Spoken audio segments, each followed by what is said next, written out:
Llevamos con algunos temas de fundamentos y pues fue un tema que surge de una experiencia personal. Normalmente, no sé si usted sepa, pero se lo voy a confesar. Cuando nosotros estamos preparando un mensaje para dárselos a ustedes, ¿con quién cree que trata el Señor antes? Con nosotros. Entonces, estando yo, pues ahora sí que pidiéndole consejo al Señor para poder presentar un mensaje a la iglesia, al mismo tiempo estaba yo también orando por algunas circunstancias y surgió esa frase, pero la frase surgió no por el mensaje, sino por lo que yo estaba orando: arráncalo de tu corazón. Y me quedé así. ¿Y qué cree? Pues casi me pongo a llorar, porque el Señor empezó a tratar y empezó a darme un mensaje que quiero compartirle. Es tan importante entender la cantidad de cosas, la cantidad de circunstancias por las que seguimos viviendo, la forma como seguimos decidiendo, reaccionando, que definitivamente no es lo que honra a Dios. Y aún con el esfuerzo que hacemos de querer caminar en santidad, ¿usted cree que es fácil caminar en santidad? No, no es fácil, pero nos esforzamos, ¿verdad? Tenemos que recordar que somos vulnerables y que, bueno, estamos pasando siempre por circunstancias. Y no estoy con esto diciéndole que de alguna manera yo estoy pasando por circunstancias difíciles, simplemente formaba parte de una oración personal en ese momento. Y pues el Señor me dice: pues quítalo, yo me hago cargo. Y yo dije: este mensaje, este es. Así que vamos a ver qué tenemos que arrancar del corazón. En el libro de Mateo 15, versículo 13, recuerde que yo he estado usando últimamente la versión de Reina Valera actualizada. La versión que usted traiga dice lo mismo, simplemente esta es una forma de expresión un poco más sencilla. Dice que Jesús les responde a sus discípulos: toda planta que mi Padre Celestial no ha plantado será arrancada de raíz. Y bueno, ¿qué es arrancar de raíz? La primera pregunta es desenterrar desde lo más profundo. Esto es remover, es arrebatar algo o a alguien con violencia del lugar al que está adherido o que forma parte. Llevar a un X de un lado a otro. Por ejemplo, cuando lamentablemente ocurre un secuestro, una circunstancia así que es un delito, pues lo están haciendo con violencia, lo están arrancando de su origen, de su estado, ¿verdad?, para llevarlo a otra parte. La palabra arrancar, del griego ekrizó, significa quitar, cortar, extirpar, sacar, pero se traduce específicamente también como desarraigar, que viene siendo lo contrario a echar raíces o a estar arraigado a algo. El arraigo, bueno, el arraigo representa la unión o el vínculo con un lugar, con un ambiente, con un sistema de vida. Usted está arraigado a algo, ¿verdad? A la ciudad donde vamos, la gente tiene un hábitat, ¿verdad?, un sistema de vida que es muy diferente al suyo. Y sin embargo ellos están acostumbrados a una manera de actuar, de comer. Cuando de repente llega un espacio y le dicen: aquí comemos esto, tú dices: no, eso allá lo tiramos, ¿no? Por ejemplo, no nos gusta.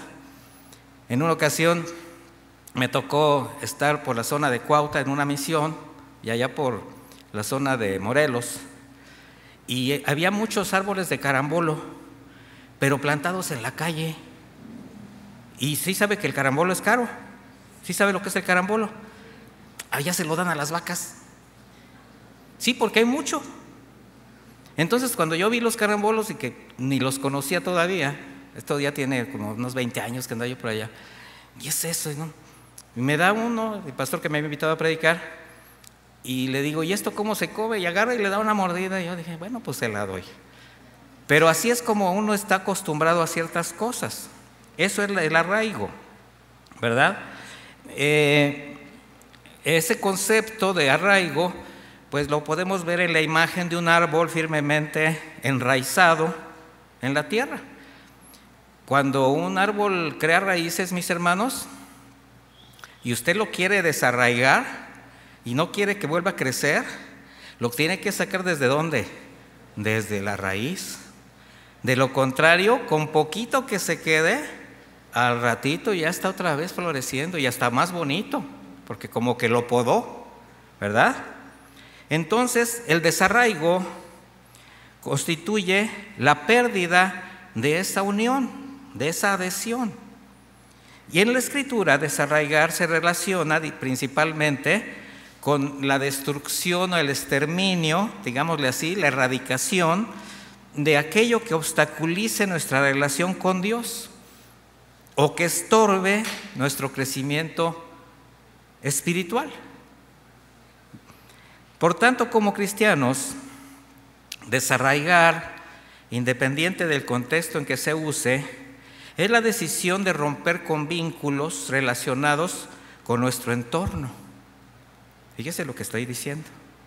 Nuestro entorno social, nuestro entorno familiar, el entorno laboral, también es romper con los vínculos de tradiciones, costumbres, hábitos y aún de la propia identidad. Lo voy a explicar un poco más, obviamente. Pero como ejemplo, cuando el Señor llamó a Abraham, literalmente, cuando lo llamó de la ciudad de Ur, le estaba ordenando que se desarraigara de todo lo que tenía. Su casa, su familia, sus costumbres, su religión, porque él era pagano, ¿sí sabía usted? Practicaba una religión pagana. Es decir, lo llevó a salirse de todas sus raíces. Génesis 12:1 dice, el Señor dijo a Abraham, vete de tu tierra, de tu parentela, de la casa de tu padre, a la tierra que te mostraré. O sea, vete de ahí y vete a la tierra que yo te voy a enviar. Probablemente Abraham ni siquiera entendía lo que Dios le estaba diciendo, lo que Dios le demandaba en ese momento, pero no dudó en creerle y en obedecerlo.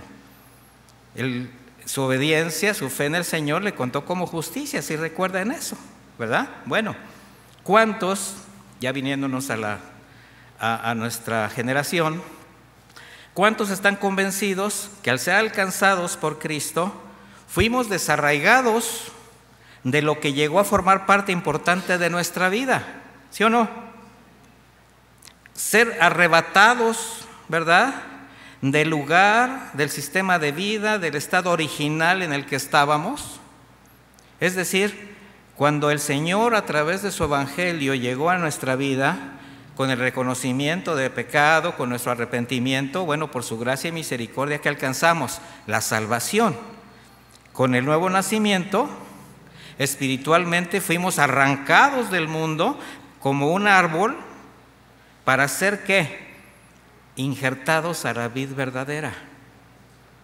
Y ahora, con una nueva naturaleza, pues ese cambio también debe hacerse evidente en una nueva manera de pensar y de vivir. ¿O ustedes qué creen? El hecho de haber sido desarraigados de un sistema de vida para ser arraigados en la vid verdadera, ¿tendría que cambiar nuestra conducta? Pues en teoría sí. O sea, debería de ser. Por ejemplo, Pablo, el apóstol, basado en su propia experiencia, convencido, él sí estaba bien convencido de haber sido desarraigado de todo su pasado, de todo lo que él era, de todo su origen, lo expresó de esta manera.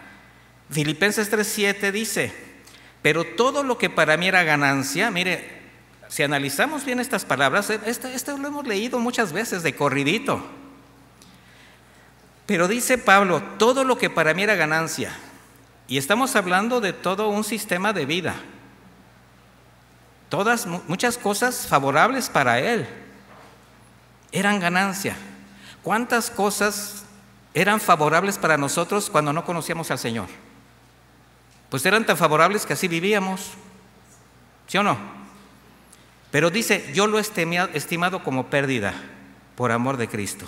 Dice, y a decir verdad, incluso estimo todo como pérdida por la excelencia del conocimiento de Cristo Jesús, mi Señor. Por su amor, lo he perdido todo y lo veo como basura para ganar a Cristo.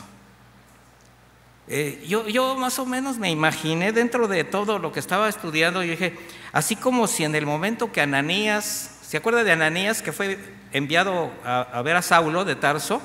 Bueno, así como cuando Ananías ora por él y le impone sus manos, y dice la Escritura que le cayeron como escamas de sus ojos. También es una forma metafórica de expresión.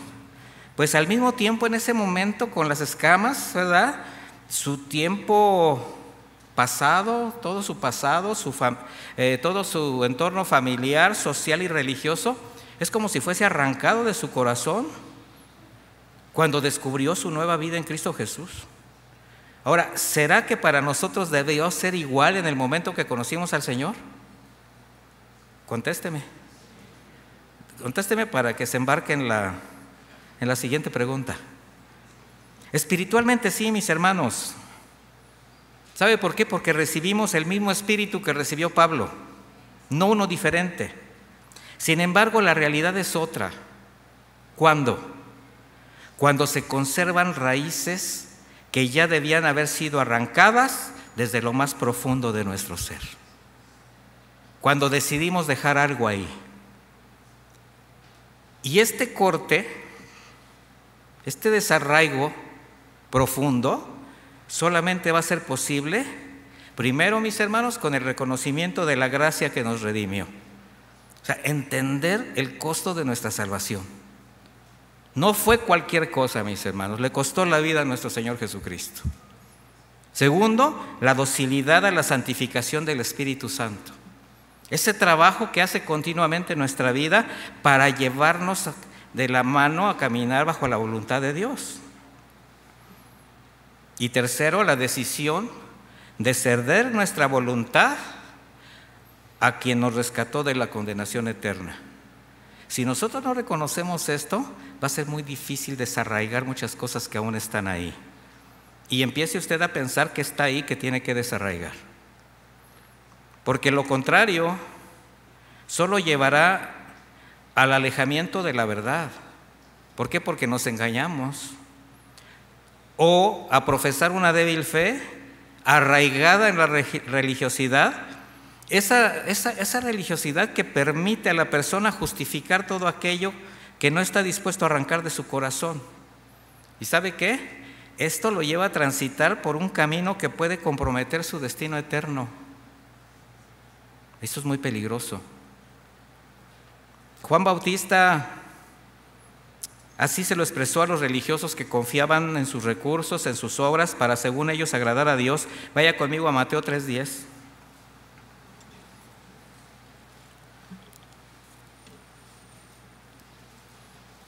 Dice de esta manera: el hacha ya está puesta a la raíz de los árboles. Por lo tanto, todo árbol que no da buen fruto es cortado y echado al fuego. Ahora, esta es una metáfora, ¿sí se da cuenta de eso? Mire, la Escritura contiene diversos géneros literarios, como la narrativa, la alegoría, la metáfora, que el Señor Jesucristo y quienes, inspirados por el Espíritu de Dios, usaron en la mayoría de sus enseñanzas. Entonces, bajo esa norma, la pregunta es, en el versículo que leímos, ¿qué es el hacha? La que está ahí. El hacha representa el juicio de Dios, mis hermanos. Un juicio que habrá de cumplirse, que habrá de llegar. ¿Quiénes son los árboles? Nosotros, ¿verdad? Y bueno, ¿dónde está puesta el hacha? En la raíz de ¿quiénes? De nosotros. ¿Cuál es la raíz? Bueno, todo aquello que no te permite hacer la voluntad de Dios, ahí es donde el Señor está poniendo su hacha. significa todo aquello que todavía los tiene arraigados al mundo, y esto comienza con los propios argumentos, los pensamientos. De ahí personas, lugares, hábitos, costumbres, tradiciones sociales, religiosas. O sea, es todo un pasado cultural, todo un pasado que tenemos como origen. Esos pecados deliberados que se justifican con argumentos que se conservan del origen precisamente familiar, social, cultural, de donde venimos, y que no permite discernir el riesgo de ser cortados, echados al fuego, es decir, el peligro de recibir la condenación eterna, por tanto que en esa condición espiritual es imposible dar buen fruto. ¿Sí se da cuenta?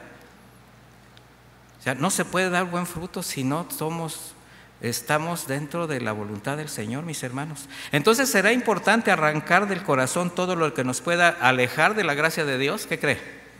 Sí.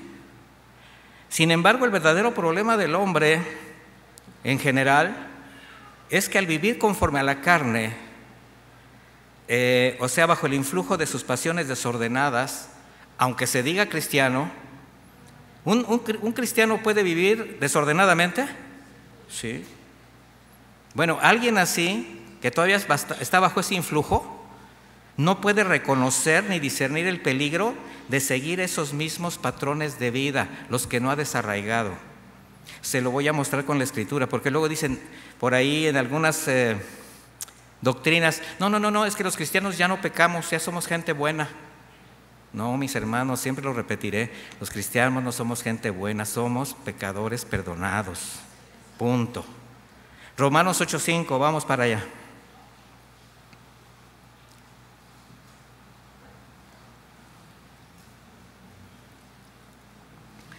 Esta carta a los romanos fue escrita a la iglesia cristiana establecida en Roma. ¿Sí sabía que se le escribió a cristianos? Sí, ¿verdad? No se le escribió a paganos. Entonces nos la escribió también a nosotros. Y dice Pablo, porque los que viven conforme a la carne piensan en las cosas de la carne. Quiere decir que hay cristianos que todavía viven conforme a la carne, pensando en las cosas del mundo. Pero los que viven conforme al Espíritu piensan en las cosas del Espíritu, porque la intención de la carne es muerte, pero la intención del Espíritu es vida y paz. La intención de la carne es enemistad contra Dios, porque no se sujeta a la ley de Dios, pero mire lo que dice, ni tampoco puede. ¿Por qué cree que no puede? Porque todavía está viviendo conforme a la carne. Todavía es susceptible de ser influido por esas raíces, por ese pasado que no ha dejado. Así que los que viven según la carne no pueden agradar a Dios. Comencemos a pensar cómo estamos viviendo, cómo pensamos, cómo reaccionamos, cómo decidimos. Porque si hace usted un serio examen de su conducta, sin justificaciones, mis hermanos, ya me hablo de esas justificaciones absurdas, ¿verdad? De esas cosas que son obvias y todavía usted dice, ay no, pero es que si lo hice fue porque, y avientas ahí un rollito, ¿verdad? Hasta lo espiritualizas, ¿verdad? Una vez un hermano me llega le gustaba tomar y no lo dejaba. Y me decía, no, pastor, es que pues yo sí quiero, pero pues ya ve, pues mi espíritu está dispuesto, pero mi carne es débil. Ay, qué espiritual para fingir demencia y seguir de borracho. Porque eso era lo que estaba haciendo. Y todavía dicen, es que estoy enfermito y necesita su cucharada, ¿verdad? No, mis hermanos, no nos engañemos. Bueno, si hacemos un examen serio, sin justificaciones, de cómo pensamos, de cómo vive, de cómo reacciona, de cómo decide, se podrá dar cuenta cuál es la inclinación de sus intenciones. ¿Sí o no? Si son carnales, contrarias a la voluntad de Dios, que lo tienen enemistad con Él, o si realmente esto está caminando conforme a la voluntad de Dios. Y usted se da cuenta, usted sí sabe el pecado que lo asedia, sí sabe la carga que tiene encima, sí la conoce. Pero fíjese, no obstante, hay quienes, a pesar de darse cuenta de su condición, de su situación espiritual, además de estar sufriendo las consecuencias de su conducta y de sus decisiones, aún así endurecen el corazón. ¿Por qué cree? Porque quieren seguir viviendo de la misma manera. Y al no estar dispuestos a ceder su voluntad y arrancar del corazón eso que los tiene en esa delicada situación delante de Dios, pues su justificación para seguir viviendo a su manera, precisamente la religiosidad, esa aparente piedad, esa apariencia de caminar con Dios, pero con pecados ocultos. Mire, hace unos 15 días, en una enseñanza que di sobre cristianismo y religión un jueves, si no la ha visto, no la ha escuchado, escúchela. Comenté que cuando el Señor vino a este mundo a redimir al hombre de su pecado, no solamente lo libró de la condenación eterna, sino que también los libró del yugo de la religiosidad. ¿Por qué? Porque en ese tiempo, la práctica de cultos, el cumplimiento a las tradiciones, pues hacía que los fariseos, los escribas, se permitieran desobedecer deliberadamente al Señor y pecar, escudándose en la religiosidad. Y alguien en esa condición se hace dependiente de rutinas, de hábitos, de costumbres, de tradiciones, que además de no dejar, defienden mientras cubran sus expectativas personales. Eso es lo que hace la religión. Y en esa condición encontró Jesucristo al pueblo judío bajo la guía de esos religiosos, ¿verdad? Donde sus tradiciones, sus enseñanzas rabínicas estaban por encima de la ley de Moisés, de la Torá, y pues haciendo una conveniente interpretación de los mandamientos de Dios los distorsionaban. Así quienes dirigían la vida espiritual del pueblo judío, cuando fueron desenmascarados por Jesús, no lo soportaron, buscaron matarle hasta que lo lograron. ¿Por qué? Pues porque les hablaba con la autoridad y el conocimiento de la verdad que ellos estaban distorsionando. Y en la actualidad no es diferente, mis hermanos. Muchos movimientos religiosos, incluso denominaciones cristianas, en lugar de llevar a los seguidores a toda verdad bíblica, pues por conveniencia los desvían del camino. Sin embargo, el Señor en toda generación, a través de su palabra, siempre ha hecho un llamamiento a su pueblo a la obediencia, a la santidad, a hacer misericordia, a hacer justicia. Mire lo que desde el principio le dijo al pueblo de Israel en Deuteronomio 7:6, dice: porque tú eres un pueblo santo. ¿Santo qué quiere decir? Apartado. El Señor apartó un pueblo para Él. Un pueblo santo para el Señor tu Dios. El Señor tu Dios te ha escogido para que le seas un pueblo especial más que todos los pueblos que están sobre la faz de la tierra. ¿Pero qué demandaba de ellos? Obediencia, santidad. Ya bajo el nuevo pacto, mis hermanos, Pablo aconseja a la iglesia que ahora somos el pueblo de Dios, arrancar del corazón todo aquello que pueda volver a echar raíces. En Efesios 4:22 dice, vaya ahí para que nos vayamos así, que vayan sacando la escritura. Si no desenfunda rápido, yo le leo. Y créame que le estoy leyendo la palabra de Dios. Efesios 4:22 dice: en cuanto a su pasada manera de vivir. ¿Sí se acuerda de su pasada manera de vivir? Yo también. ¿Y sabe qué? A veces hasta hago así la cabeza como que si no quisiera acordarme. Pero ahí está.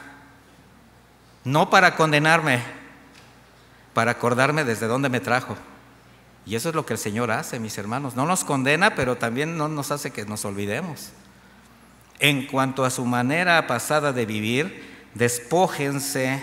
¿Qué quiere decir? Desarráiguense, quítense su vieja naturaleza, la cual está corrompida por los deseos engañosos. Renuévense en el espíritu de su mente y revístanse de la nueva naturaleza, creada en conformidad con Dios, en la justicia y santidad de la verdad. Esto es un desarraigo para después arraigarnos a la verdad. ¿Qué significa? que antes cada uno vivíamos bajo las normas del mundo, ¿cierto o no? Vivíamos conforme a lo que dictaba nuestra vieja naturaleza, pero con la regeneración, al nacer de nuevo, esa naturaleza cambió. Por tanto, ya no deberíamos permanecer bajo esa misma naturaleza, ese gobierno del que fuimos rescatados. En otras palabras, ya no podemos, bueno, sí podemos, pero ya no debemos seguir viviendo bajo las normas del viejo hombre viciado, como dice la misma Escritura, ni decidir, ni actuar, ni reaccionar o tratar de resolver las cosas como antes. ¿Cómo resolvías tus problemas antes? ¿Cómo decidías? Con los argumentos y estrategias del mundo. Ya no eso más, mis hermanos, sino bajo las normas de Dios, bajo los preceptos de Dios. Porque la naturaleza del viejo hombre es terrenal, es carnal, es sensual, es corrupta, se deja llevar por sus sentidos. Por tanto, ¿cómo va a pensar, cómo va a reaccionar y actuar? Pues conforme a las cosas terrenales, a lo tangible, a lo carnal. No es fácil, pero lo tenemos que reconocer si queremos cambiar. Porque el hombre nuevo, el que es espiritual, pone su mirada en las cosas de lo alto, en lo de arriba. Y ahora piensa, reacciona y actúa conforme a esa nueva naturaleza en Cristo, como quien ha nacido de Dios. ¿Cómo reacciona usted? ¿Cómo decide usted? Vaya conmigo a Colosenses 3:12, por favor. Para que vea usted lo que es la voluntad del Señor. Porque Él nos muestra nuestra condición, pero siempre nos da una salida, nos da un consejo. Dice, por lo tanto, como escogidos de Dios, santos y amados, revístanse de entrañable misericordia, de benignidad, de humildad, de mansedumbre, de paciencia. Dígame, ay, pastor, ¿está hablando de mí? Sean mutuamente tolerantes, si alguno tiene una queja contra otro, perdónense de la misma manera que Cristo los perdonó, y sobre todo revístanse del amor, que es el vínculo perfecto. ¿Quién dijo yo? Entonces quiere decir que estamos siendo honestos y el mensaje nos está llevando a reconocer que hay cosas que están echando raíces o que han echado raíces que necesitan ser desarraigadas. ¿Qué cree? ¿Sí o no? Porque esto que acabamos de leer se oye muy bien, porque es la voluntad de Dios que así seamos. De hecho, nos hace sentir bien, pero sería mucho mejor si fuese una realidad de nuestro caminar y formara parte de nuestro carácter.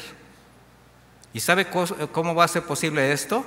Cuando sea el resultado de haber desarraigado, de haber extirpado, de haber arrancado del corazón todas esas cosas que ya no deberían de estar ahí. Debemos tener presente siempre, mis hermanos, la omnisciencia de Dios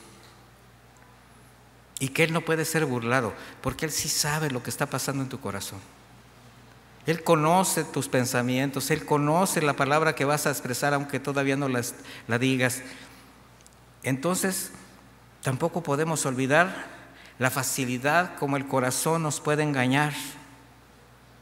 Ese es un problema que tenemos todos. Mire, David, ese hombre conforme al corazón de Dios, consciente de su naturaleza, clamó de esta manera: examíname, oh Dios, y conoce mi corazón, pruébame y conoce mis pensamientos, ve si en mí hay camino de perversidad y guíame por el camino eterno. Salmo 139, 23. Él tenía la necesidad de que el Señor lo examinara, que le mostrara su condición. ¿Sabe por qué? Porque conocía su corazón, engañoso y perverso. Examíname tú, Señor, porque si me examino yo, me voy a justificar. ¿Quién lo debe examinar a usted? El Señor, a través de su palabra. Ese es nuestro parámetro, ese es nuestro espejo. Y esta debería de ser una oración permanente para cada uno, para no pecar contra Dios. ¿Y todo por qué? Por no haber arrancado del corazón ese pecado que siempre les digo, siempre hay un pecado favorito. Siempre hay algo que traemos del pasado que no queremos quitar, que nos hace apartarnos de la voluntad de Dios. Mire, ante Dios todos sin excepción, y estoy hablando a la iglesia, estoy hablando a santos, estoy hablando a redimidos, todos sin excepción tenemos algo que nos estorba. Hábitos, costumbres, sentimientos, vicios, forma de hablar, de reaccionar, pecado oculto que afecta nuestra relación con el Señor, y por consecuencia estamos afectando a las personas que están a nuestro alrededor, comenzando por nuestra familia, siempre lo digo. Por tanto, es algo que definitivamente sí reconocemos, mi hermano, no nos podemos engañar. Ninguno de los presentes nos podemos engañar de aquello que ya debería estar desarraigado del corazón, que hace daño. Debemos arrancarlo, desarraigarlo del alma y quitarlo de raíz, porque de lo contrario, ¿qué cree que va a hacer? En cualquier momento surge, retoña. Y si nada más le dio una podadita religiosa, basta florecer. ¿Y sabe qué? Ni cuenta se va a dar. Hasta va a ver su pecado bonito. No podemos evitar que aún siendo salvos por la gracia de Dios, la naturaleza caída y el pecado se van a manifestar ante las circunstancias, las tentaciones que nunca faltarán. Mi hermano, estamos viviendo en un mundo lleno de tentaciones. No podemos engañarnos. No podemos hacernos como que no nos damos cuenta del terrible mundo en el cual vivimos, donde la maldad aumenta de manera impresionante todos los días. Platicaba yo con un hermano ayer de cómo, pues, nosotros de jóvenes, los que somos de la vieja guardia, tuvimos también nuestros momentos de juventud, aunque usted lo dude, yo no nací así. ¿Y sabe qué? Aún con toda la corrupción que me tocó vivir, lo analizaba yo, porque de que había corrupción y maldad había, pero no veía yo la perversidad que ahora veo. Bueno, está escrito que la maldad aumente. No estoy diciendo que fue mejor la perversión anterior, no. ¿Y sabe qué? Es la generación que ahora vivimos y que viven nuestros hijos. Pero el Señor también lo sabe, por eso nos aconseja, nos guarda, nos cuida, y a través de su palabra nos reitera la necesidad de estar alertas, de estar firmes. Por eso el Señor le dijo a sus discípulos: manténganse despiertos y oren, o sea, estén alertas, atentos. Oren, tengan una relación permanente con Dios para que no caigan en tentación. ¿Por qué? Porque a decir verdad el espíritu está dispuesto, pero la carne es débil. Sí, estamos dispuestos a obedecer, pero si no reconocemos lo vulnerable que somos, nos vamos a engañar a nosotros mismos, y ¿sabe qué? Vamos a caer. Aquí no hay nada de que no, pastor, no, mire, yo cuando quiera dejo esto, yo no es cierto, no, mi hermano, no se engañe, usted es tan vulnerable. Es más, el que piense así es más vulnerable todavía, porque está pagado de sí mismo, está pensando que en sus fuerzas puede lograrlo. O sea, está haciendo de lado la gracia de Dios. El Señor nos exhorta a arrancar del corazón lo que sabemos tiene gobierno todavía sobre nuestra alma, o sea, sobre nuestros sentidos, nuestros sentimientos, nuestras emociones. Y nos aconseja. ¿Por qué crees? Porque nos ama, aunque el consejo nos duela. Mateo 18:8. Así que esto que vamos a seguir estudiando, aunque nos duela, mi hermano, haga caso.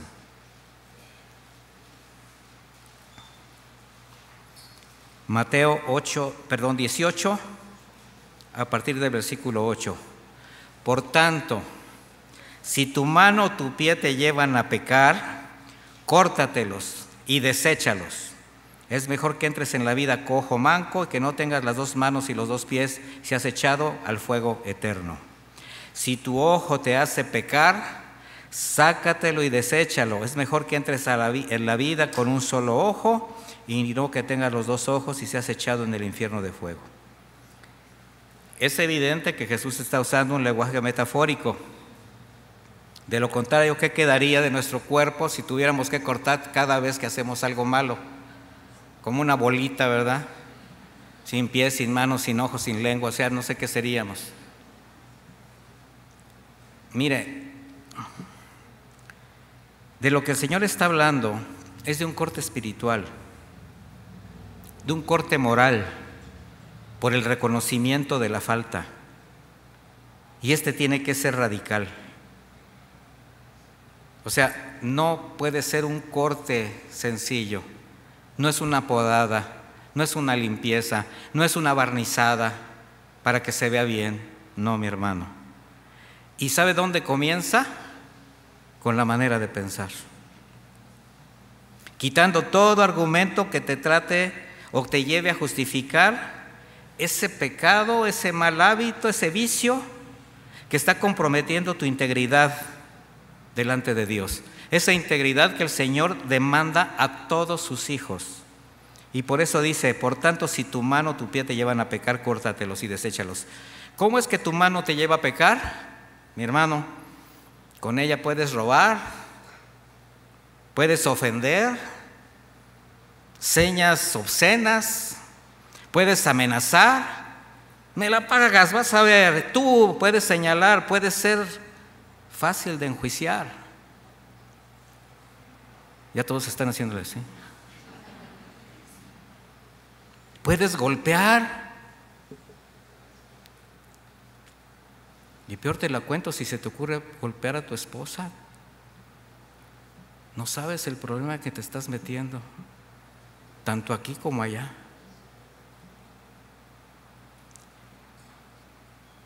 Entonces corta esa mala intención y dale a tus manos el uso correcto que honre a Dios y haga bien a tus semejantes. Que tus manos sean para bendecir a tus hijos, para orar por ellos, para acariciar a tu esposa, no a la mujer ajena. Que sean para levantar, no para señalar, no para hundir, no para ofender. Que sean para trabajar con honestidad. Dice Efesios 4:28, el que antes robaba, que no vuelva a robar. Al contrario, que trabaje y use sus manos para el bien, a fin de que pueda compartir algo con quien tenga alguna necesidad. Solamente no dejes de robar, también aprende a dar. ¿Cómo es que tu pie te lleva a pecar? Bueno, solo piensa hacia dónde te llevan tus pasos. ¿Qué lugares sigues frecuentando que ya ni siquiera debías de pisar? Nada más analiza esto. Espacios, lugares, personas. Entonces guarda tu caminar para que seas ejemplo y no tropezadero. ¿Sabes a quién vas a ser tropezadero? A quienes son testigos de tus pasos. ¿Sabías que siempre alguien te está viendo? Bueno, el Señor primeramente, pero ¿sabes qué? Alguien muy cercano a ti está viendo hacia dónde vas, cómo caminas, cómo decides. Deuteronomio 5:33 dice, sigan por el camino que el Señor su Dios les ha ordenado seguir, para que les vaya bien y vivan muchos años en la tierra que van a poseer. ¿Quién quiere que le vaya bien? Pues camina por los caminos del Señor. Proverbios 4:18, pero la senda de los justos, ¿quiénes son los justos? Nosotros, los justificados por la fe por medio de Cristo, los justos. La senda de los justos, el caminar de los justos es como la aurora, su luz va en aumento hasta la plenitud del día, pero el camino de los impíos es como la oscuridad, ni siquiera saben contra qué tropiezan. Mira, alguien que anda mal, por todos lados se anda cayendo. Por todos lados se anda tropezando. Y al otro día anda todo y no sabe ni en dónde. ¿Por qué? Porque anduvo en caminos que no tenía ni por qué caminar. Si tu ojo te hace pecar, sácatelo, deséchalo. Hay un dicho popular que dice que los ojos son las ventanas del alma. Es decir, que reflejan el corazón de la persona, que son capaces de revelar emociones, el carácter. Y sí es cierto, mi hermano. Con la mirada podemos expresar alegría, tristeza, temor, ansiedad, lujuria, lascivia, un deseo desordenado. No importa si eres hombre o mujer, no importa la edad que tengas. Los ojos son como un lente de aumento que descubren intenciones ocultas. ¿Cuántos de ustedes han descubierto las verdaderas intenciones de una persona solo por la manera de mirar? Sobre todo mis hermanas, que a veces tienen que estar sufriendo las miradas obscenas de hombres sin escrúpulos. Espero que aquí no haya ninguno. ¿Cómo es tu mirada, varón? ¿Es limpia? ¿Guardas? Dice Mateo 6:22, la lámpara del cuerpo es el ojo. Así que si tu ojo es bueno, todo tu cuerpo estará lleno de luz. Pero si tu ojo es maligno, todo tu cuerpo estará en tinieblas. Así que si la luz en ti hay tinieblas, ¿cuántas no serán las mismas tinieblas? Cuando Jesús dice que la lámpara del cuerpo es el ojo, bueno, como parte de los sentidos, de lo que percibimos el entorno, no se está refiriendo al globo ocular que hace posible la visibilidad, sino está hablando de la forma de mirar. Está hablando de una mirada limpia, pura, moralmente sana. La palabra bueno se traduce como sencilla. Por tanto, si tu ojo, o sea, si tu manera de mirar es buena, sencilla, es sana, te guardará de esos deseos pecaminosos que entran a través de la mirada con el riesgo de vivir una vida, pues una doble moral. ¿Sí saben lo que es un camaleón? ¿Sí? ¿Sí saben que ellos tienen la facilidad de mover sus ojos en diferentes direcciones? Aunque, y de manera independiente. Mire, hay muchos varones camaleones. Hacen como que están viendo para allá y ya están viendo a la güera de acá. ¿En serio? Y estoy hablando de cristianos. Mire, tenemos que aprender a discernir a la gente y Dios nos da también esa capacidad como un don especial. A mí me permite el Señor esa parte que a veces no quisiera ni voltear a ver lo que los demás están viendo. Pero es como si el Señor me dijera, voltea para allá. Y volteo y veo al hermano y veo la dirección de su mirada, así como si fuera un láser. ¿Y sabes a dónde va?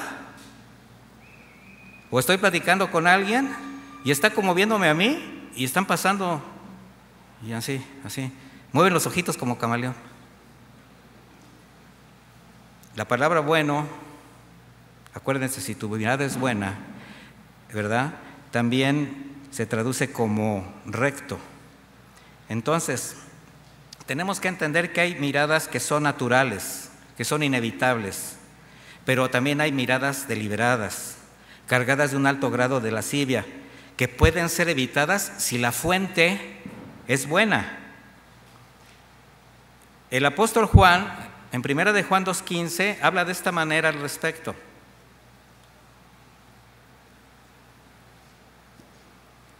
Dice 1 de Juan 2:15, no amen al mundo ni las cosas que están en el mundo. Si alguno ama al mundo, el amor del Padre no está en él. Bueno, eso ya lo hemos entendido, que no tenemos que andar buscando nada ya en el pasado, en el mundo. Dice, porque todo lo que hay en el mundo, es decir, los deseos de la carne, ya hablamos de la carne, pero ¿qué dice ahora? Los deseos de los ojos y la vanagloria de la vida no provienen del Padre, sino del mundo. Entonces, les decía que bueno también habla de, o significa rectitud, o sea, ver en una sola dirección. Nuestra mirada espiritual debe ser dirigida a Jesucristo, el autor y consumador de la fe, mi hermano, para que permanezca con la pureza que no ofende, que da confianza, que no agrede la intimidad de los demás. Pero si tu ojo es maligno, dice, todo tu cuerpo estará en tinieblas. Si tu ojo es malo, ¿a qué se refiere? Si tus intenciones, si las intenciones de tu mirar son malas, o sea, si está habituada tu mirada a ser inmoral, a ser pervertida, a ser corrupta, hasta lo más puro, lo más hermoso, lo convertirás en tinieblas para ti mismo. No vas a poder admirar la belleza como es, porque la vas a convertir en un pecado. Porque al haber una disposición a lo malo, no controlas tu manera de mirar. Y por la mirada, por los sentidos, ¿sabes qué? De ahí se van a derivar más tinieblas. Te van a llevar a otras cosas. Entonces tenemos que cortar ¿de qué? De raíz. Si tu ojo te hace pecar, sácatelo, deséchalo. ¿Cómo sacarlo y desecharlo? Pues reconociendo, confesando y arrepintiendo de ese pecado que sigue gobernando tu manera de mirar. No hay otra fórmula, mi hermano. Es reconocer, confesar y arrepentirse. Y buscar del Señor. Entonces, este pecado que sigue gobernando tu forma de mirar, aprende a voltear la mirada de la mujer ajena, de la codicia, de la pornografía. Con la tecnología estamos siempre a un clic, a un botón de mirar algo que va a ofender a Dios y que te va a contaminar. Aquí hay muchos jóvenes, muchos adolescentes. Cuídense, mis hermanitos, de verdad. Y como siempre doy el consejo a los padres, fíjense qué están viendo sus hijos por internet. Controlen esos celulares si es que han tenido el atrevimiento de dárselos. Quítense de ustedes toda amargura. Este es otro texto que habla de la Escritura acerca de quitar. Efesios 4:31. Quítese de ustedes toda amargura, enojo, ira, gritos y calumnia, junto con toda maldad. Mire, este es un verso que en distintas enseñanzas surge cuando se habla precisamente de quitar, de desarraigar conductas que están afectando la vida del creyente.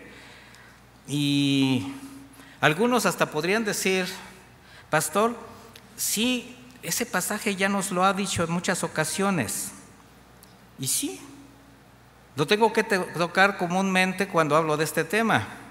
Pero mi pregunta sería, para los que ya lo escucharon varias ocasiones, ¿ya se quitaron algo de lo que llegaron a identificar desde que lo escucharon la primera vez? O sea, ¿qué ha hecho la palabra en ustedes? Ese pecado recurrente en su vida cotidiana, ¿ya lo quitaron? Para los amargosos ya no hay amargura. Los enojones, los iracundos, ya no se enojan, ya no son hecha corta, ya ahora son bien pasivos, son mansos y humildes. ¿Sí o no? ¿O seguimos a la primera? Peleoneros, ¿verdad? Ya no hay calumnias, ya tu boca nada más es para bendecir, para decir cosas que edifiquen, ya no hay señalamientos, ya no. Mire, quizás por eso el apóstol Pedro era tan insistente con la iglesia primitiva, aun cuando ya los tenía, yo creo, también cansados de mostrarles los caminos del Señor. Segunda de Pedro 1:10 dice, por eso, hermanos, procuren fortalecer su llamado y elección. Si hacen esto, jamás caerán. De esta manera se les abrirán de par en par las puertas del cielo eterno de nuestro Señor y Salvador Jesucristo. O sea, está hablando de hacer la voluntad de Dios. Y dice en el versículo 12, por esta razón, siempre, ¿cuándo? Siempre habré de recordarles estas cosas, aun cuando ya las sepan y estén firmemente afianzados en la verdad que han recibido. Mientras yo tenga vida, es mi obligación animarlos y recordarles todo esto. ¿Y qué cree que es mi deber?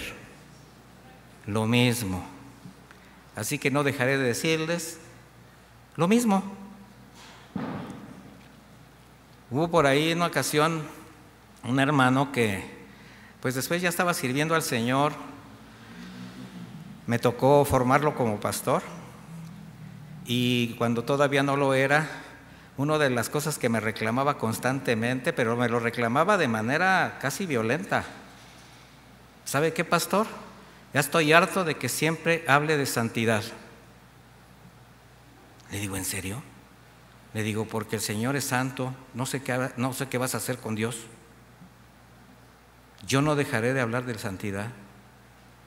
Bueno, algún día lo confesó, algún día dejó de reclamar que le hablaba yo de santidad y empezó a servir, pero ya no sirvió.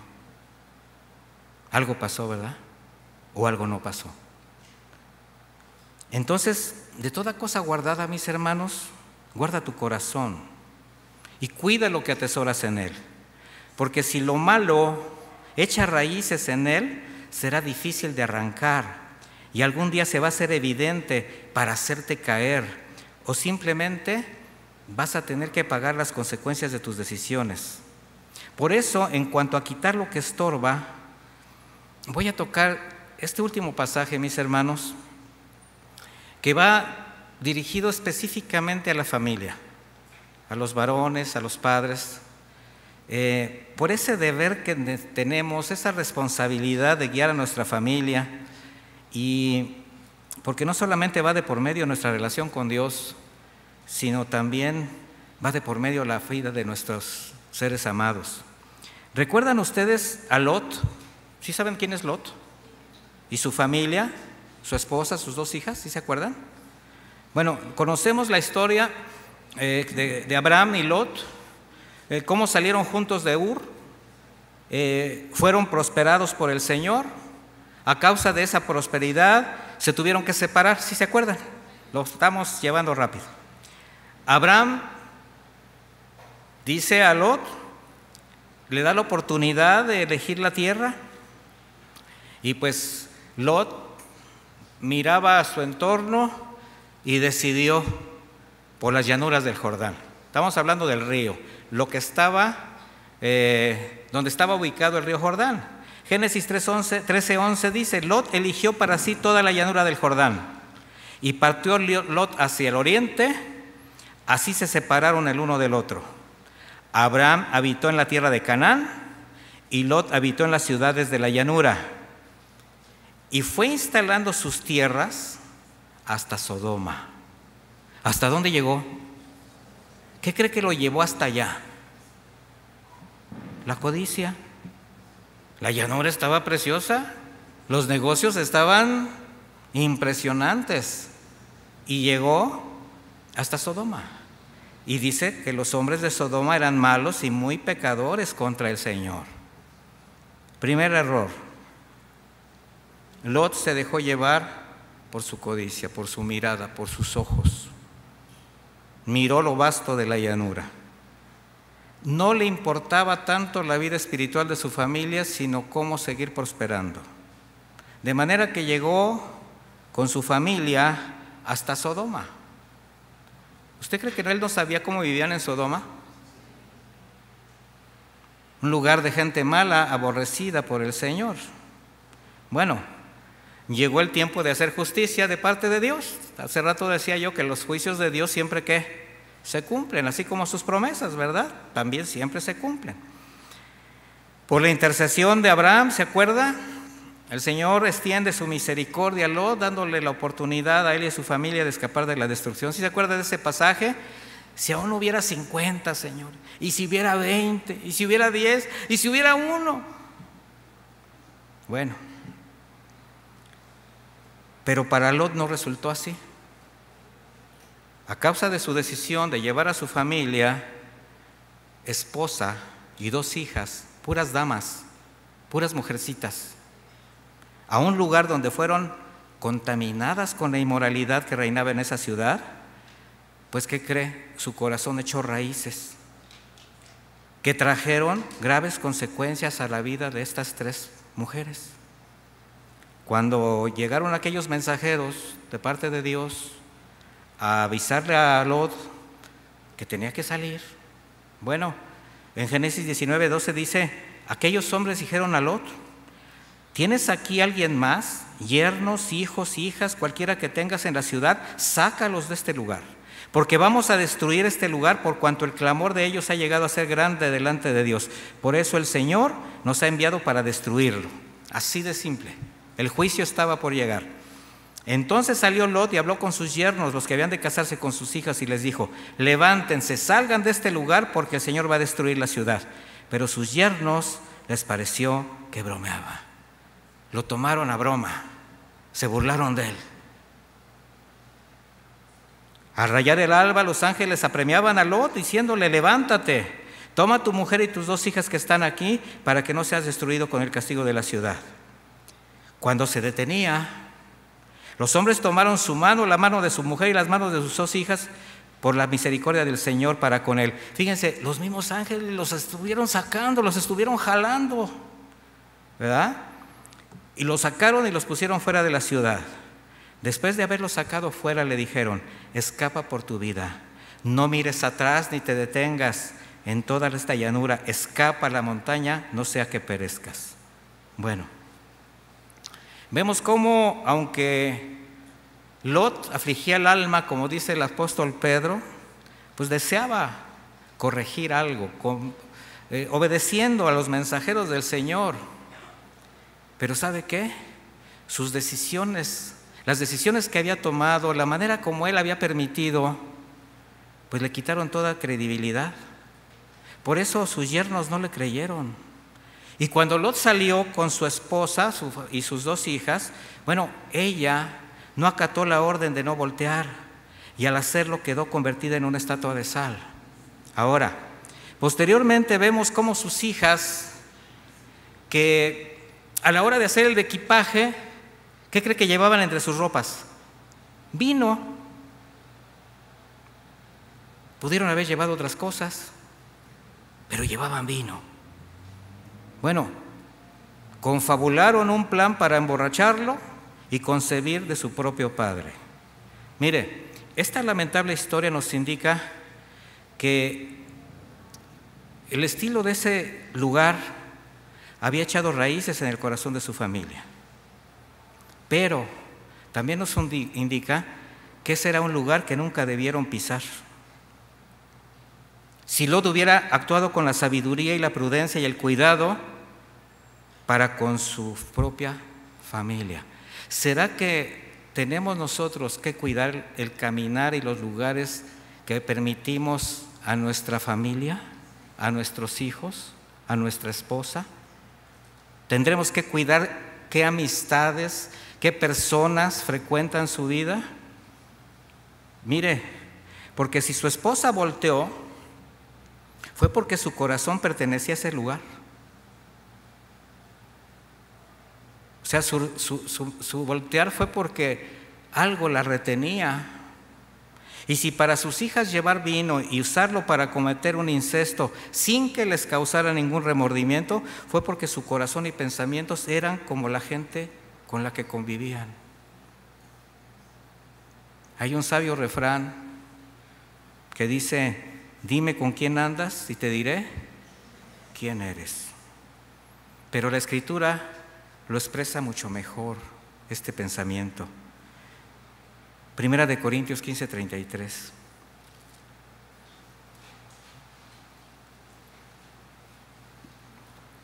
No se dejen engañar. Las malas compañías corrompen las buenas costumbres. ¿No se dejen qué? Entonces deja de frecuentar a esa gente y mucho menos la lleves a tu casa, ni lleves a tu familia a su casa. ¿Sí se entiende esto? Ay, pastor, pero nos vamos a quedar sin amigos. ¿Te preocupa tanto? ¿O te preocupa más la seguridad de tu familia? No te dejes engañar. Las malas compañías corrompen las buenas costumbres. Así que vuelvan en sí. O sea, ¿estás como dormido? Y vivan con rectitud y no pequen. porque algunos de ustedes no conocen a Dios, y esto lo digo para que sientan vergüenza. O sea, aunque eres cristiano, no conoces la voluntad de Dios. No has discernido el propósito de Dios para contigo y tu familia. Concluyo, mis hermanos. Reflexionemos. ¿Qué hemos permitido eche raíces en el corazón que nos ciega, que nos evita cumplir con la responsabilidad que tenemos para con nuestra propia relación con Dios, nuestra familia? Jóvenes, mire, me encanta que estén ahora los jóvenes aquí, los adolescentes. Mediten seriamente a qué le están permitiendo echar raíces en su corazón. ¿Qué argumentos, qué ofertas, qué seducciones les están contaminando con el riesgo de quedar arraigados y que algún día les va a pasar la factura por no aprender a decir que no, por no obedecer a sus padres, por no obedecer la palabra de Dios? Iglesia, hermanos, ¿se han identificado algo, cualquier cosa, un hábito, un vicio, una relación, una actitud, un pecado que han dejado echar en su corazón, han dejado que haga raíces y están comprendiendo que tienen la necesidad de desarraigar, de quitar? Arránquenlo de su corazón. Reconozca ese pecado, arrepiéntase. El Señor es fiel y justo para perdonarlo, para volverlo a llevar de la mano en el camino de las sendas del bien. Porque seguramente eso que usted piensa, eso que está ahí, eso que ya reconoció, no sé cuántas cosas, seguramente están afectando primero su relación con Dios y también está lastimando a las personas que dicen amar, pero también está haciendo tropezar a quienes son testigos de sus desvaríos, de sus decisiones.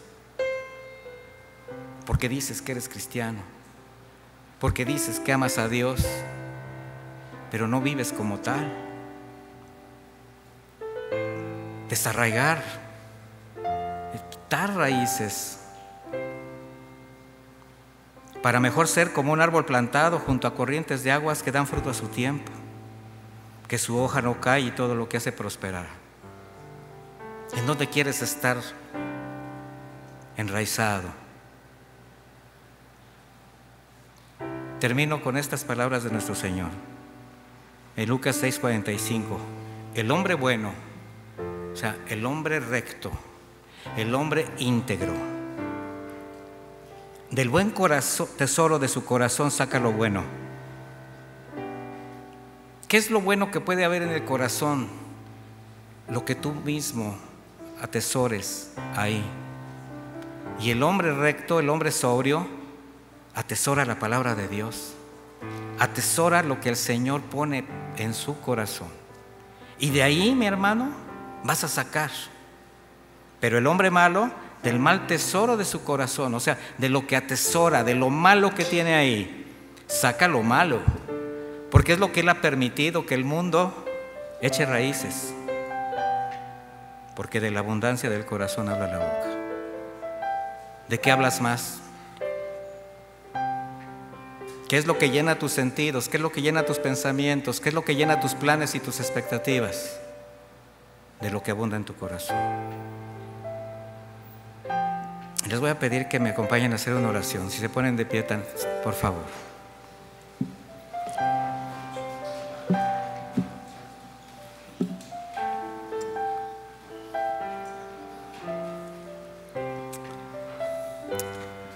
Seguramente Dios, a través de este mensaje, de su palabra, pues como siempre, es una palabra que no va a regresar vacía.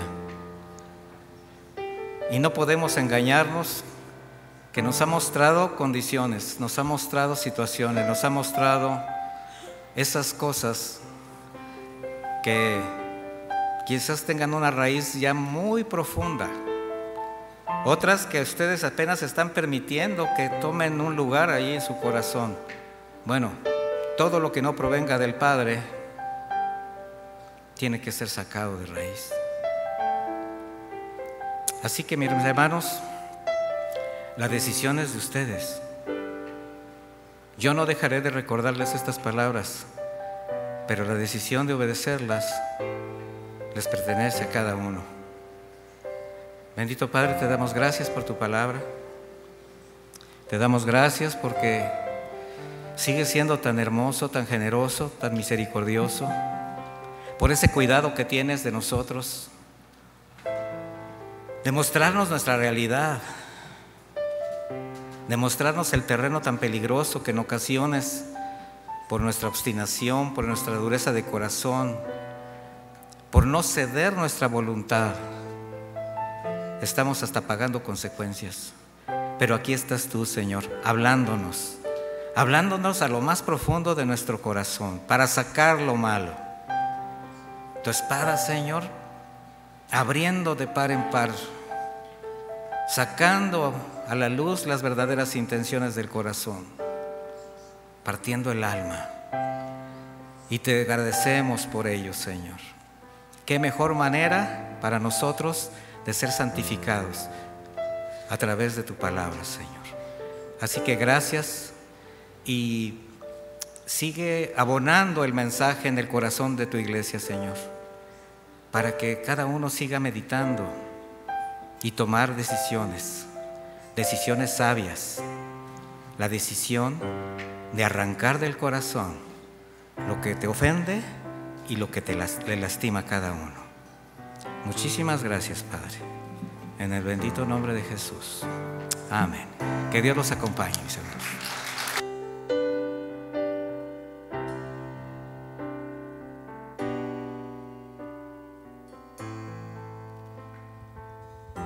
Hermanos, les invito a que mantengamos nuestros ojos ahí cerrados. Si usted lo desea, levante sus manos y pídale al Señor que limpie, que purifique nuestro corazón.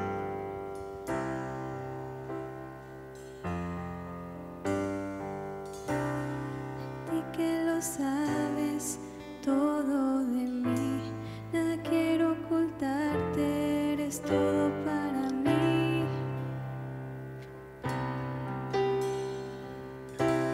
Hoy quiero rendirte todo mi vivir, endereza mi camino delante de ti.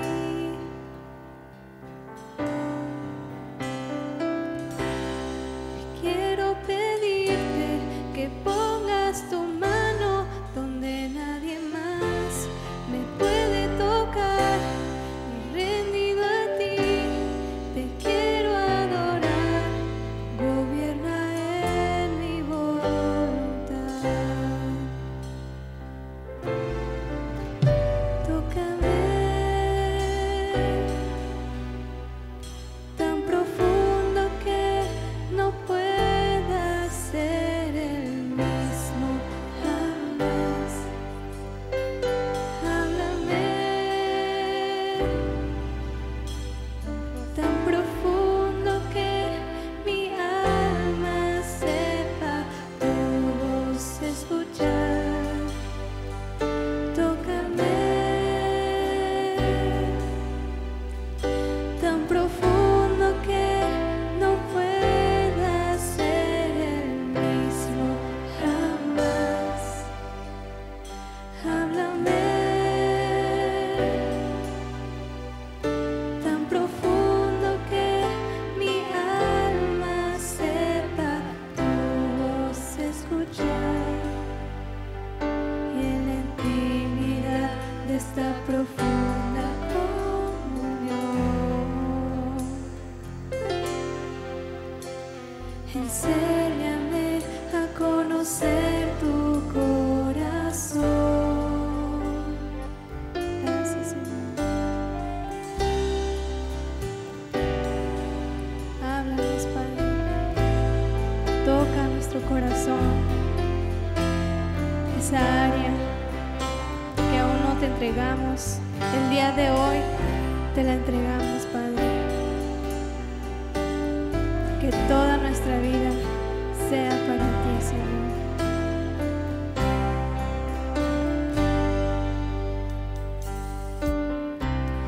A ti que lo sabes todo de mí, nada quiero ocultarte, eres todo para mí.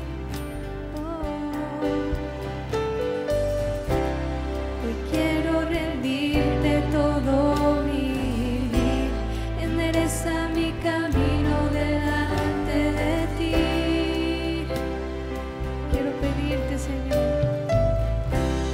Hoy quiero pedirte que pongas tu mano donde nadie más me puede tocar, y rendido a ti te quiero adorar.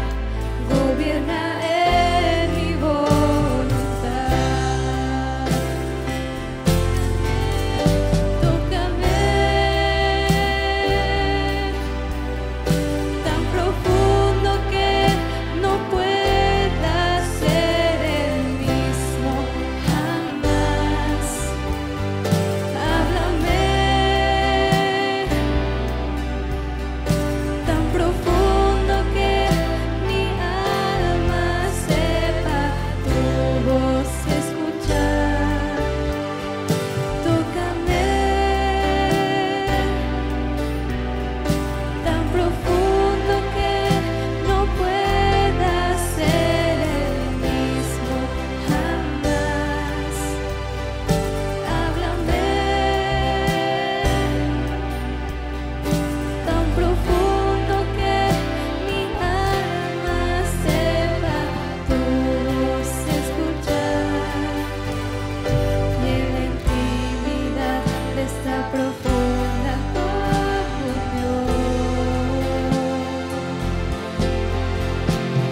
enséñame a conocer tu corazón. En la intimidad, y en la intimidad de esta profunda comunión, enséñame a conocer tu corazón, Señor.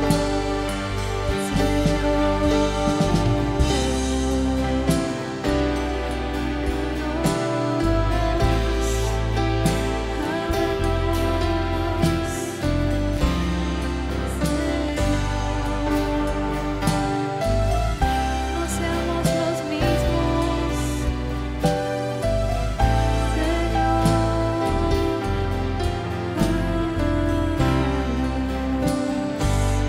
háblanos, Señor, háblanos. Amén. Denle un aplauso a nuestro Dios. Gracias, Señor. Es tu mano, Señor, es tu palabra.